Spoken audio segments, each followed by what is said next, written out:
Assalamualaikum warahmatullahi wabarakatuh. Kembali lagi dalam pembelajaran fisika. Kali ini kita akan membahas hukum Newton dan penerapannya.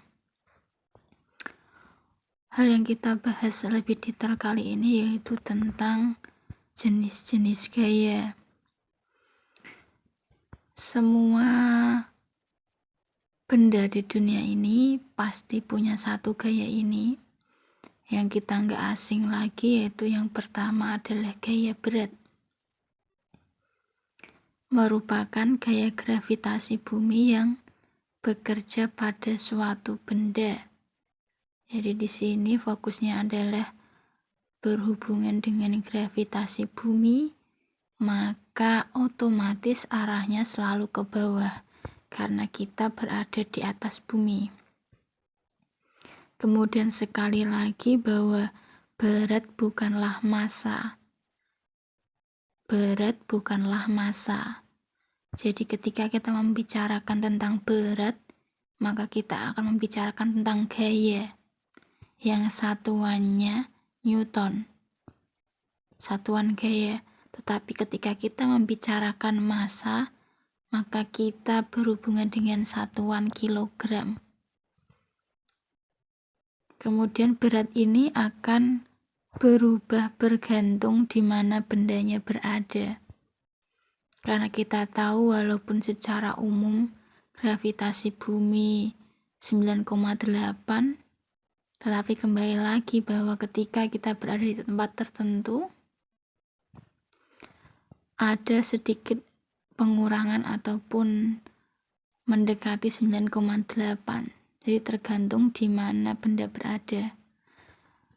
Kemudian ketika kita semisal akan keluar dari bumi, maka sudah tidak ada G, percepatan gravitasi bumi, maka akan otomatis berat berubah.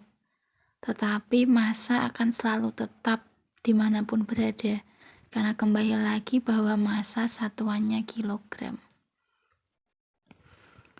Untuk lebih jelasnya, maka dirumuskan secara matematis bahwa W sama dengan massa kali percepatan gravitasi bumi, atau W sama dengan M kali G, di mana W sendiri, W kecil, merupakan satuan dari gaya berat dan mempunyai satuan Newton.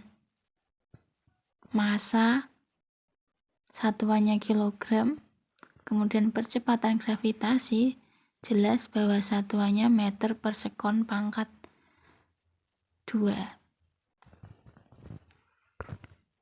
Kemudian untuk lebih mudahnya kita masuk ke sebuah contoh soal. Sebuah benda mempunyai massa 3 kg, ingat massanya 3 kg, berapakah beratnya di bumi? Karena tadi kembali lagi bahwa G kecil di sini merupakan percepatan gravitasi bumi. Maka kita bisa menjawabnya dengan tadi memasukkan rumus W sama dengan M kali G. Massanya 3 kg kita masukkan, G-nya kita masukkan 10 meter per sekon pangkat 2. Maka otomatis tinggal kita kalikan W sama dengan 30 Newton. Karena gaya berat merupakan salah satu jenis gaya. Kemudian yang kedua kita bahas merupakan gaya normal atau simbolnya N besar, yaitu merupakan gaya yang bekerja pada bidang yang bersentuhan antara dua benda.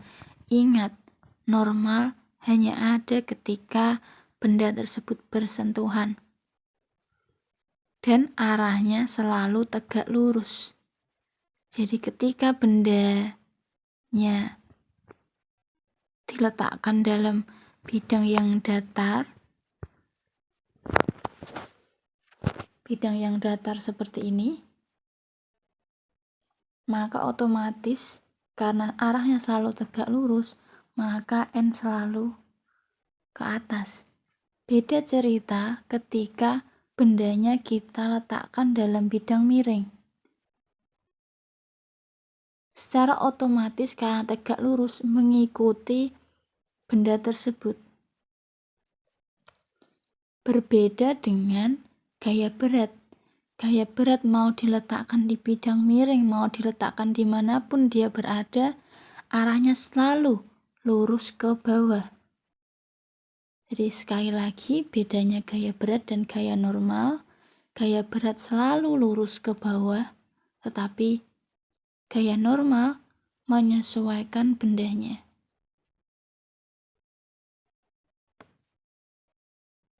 Kemudian yang selanjutnya yaitu gaya gesek. Gaya gesek merupakan gaya yang bekerja antara dua permukaan benda yang saling bersentuhan. Jadi ada dua benda yang saling bersentuhan. Arahnya selalu berlawanan dengan arah gerak benda. Benda bergerak ke kanan, maka otomatis karena berlawanan maka gaya gesek akan ke kiri. Begitupun sebaliknya, ketika benda bergerak ke kiri maka gaya gesek akan bergerak ke kanan. Kemudian gaya gesek sendiri dibagi menjadi dua. Gesekan statis namanya, yaitu gaya gesek yang bekerja pada benda selama benda tersebut masih diam. Hendak bergerak tetapi belum bergerak. Jadi benda ini masih diam. Kemudian yang kedua, gesekan kinetis. Gaya gesek yang bekerja pada saat benda dalam keadaan bergerak. Sudah bergerak, terjadilah gesekan, ini namanya gesekan statis.